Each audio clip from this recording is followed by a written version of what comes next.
গ্রাম দেশে আসছি, যদি লাকড়ি চুলার রান্না না খাওয়া হয় কেমন হলো। এটা এই যে ডাইলের জন্য পেঁয়াজ ইয়া হইতেছে, এই এটা কি বলে ডালের ভাগাত দিবে। এটা হলো গরুর ভুঁড়ি। ওয়াহ, আজকের খাওয়া মাশাআল্লাহ। তারপরে আছে ভেন্ডি ভাজি, ভেন্ডি ভাজি তো হবেই। এই যে লাকড়ির চুলার রান্না, আলহামদুলিল্লাহ।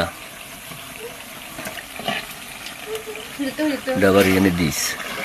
এই যে ভুঁড়ি গরুর, ইনশাল্লাহ ভারালি বলে, ভারালি আমগো এনে গরুর ভারালি বলে।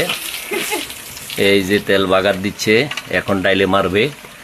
ডাইল কঠিন আকারে, মাশাআল্লাহ। একটু টেস্টফুলের জন্য ইয়া দিয়ে দিল মরিচের ফাঁকি। এই যে